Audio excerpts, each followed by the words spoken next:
Hello and welcome to another episode on You Matter. My name is Bola, and this is where we remind you that you are your most important asset and that your actions and inactions matters. In continuation of our series on practical self-care, last week we spoke about forgiveness. It is possible for you to forgive and refuse to move on. So today we're going to be talking about living for you. Are you living for somebody that has offended you in the past? Are you living for your parents? Maybe they've sown the seed of low self esteem. Maybe they're very fond of belittling you that you no longer believe in yourself. You might have forgiven them, but have you moved on?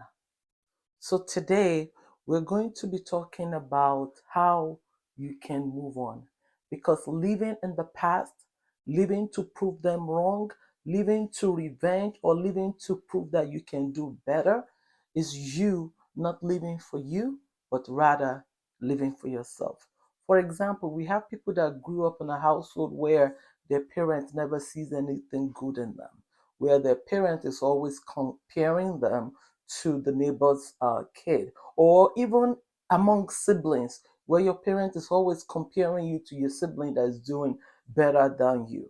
And now you are all grown up, you are living on your own, but you're still living to impress your parents.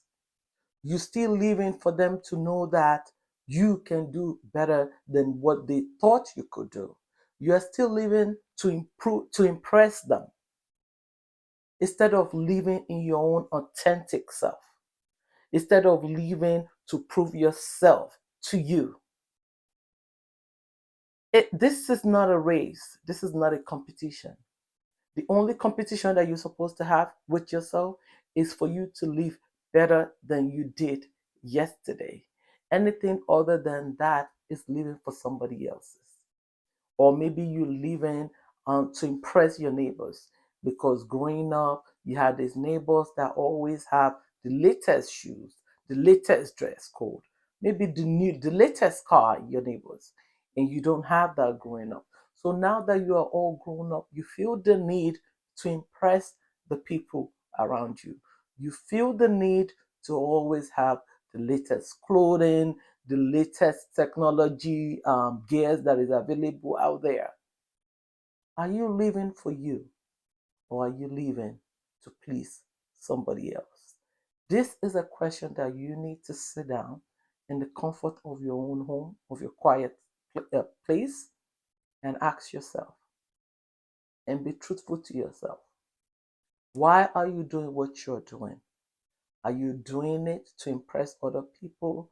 Are you doing it because that is what you really want? Because a lot of times we might find ourselves doing things that doesn't even add to us, doesn't even make us happy, but we're doing it anyways because the Joneses are doing it, because A and B is doing it. So the real question is, why are you doing what you are doing? The reason for this might be unresolved issues, maybe anger, or maybe even somebody that you thought you have forgiven, but the residue is still in you. You need to sit down and find a way to move on. You can talk to a therapist if you think you need that, or else this is going to keep you circling in the endless circle of insatiable satisfaction that might leave you broke or never satisfied. Are these actions beneficiary to me or to my future? You have an obligation to yourself to live your best life, to live a positively impactful life, not just for you, but to your society. But if you're living in this circle of pleasing other people, then this would not be possible. Your experiences are and will always be yours. You probably will always remember them, but it's your duty to move on with the pieces and make a good use of it.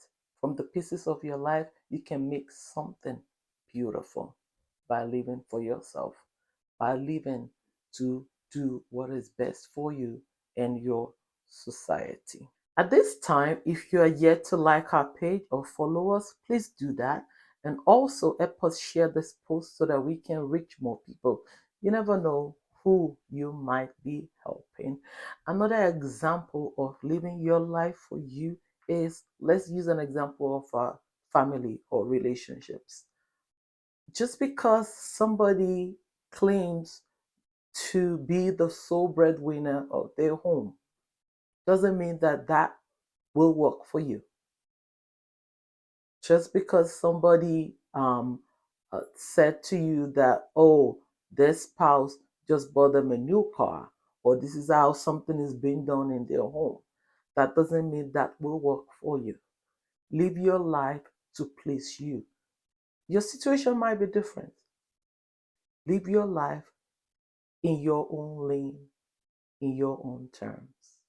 When you're living to please other people, you're allowing other people to have a foothold in your life.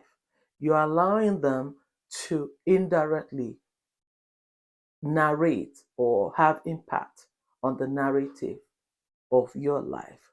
Your life is yours, and you should be the only one that has the say in it.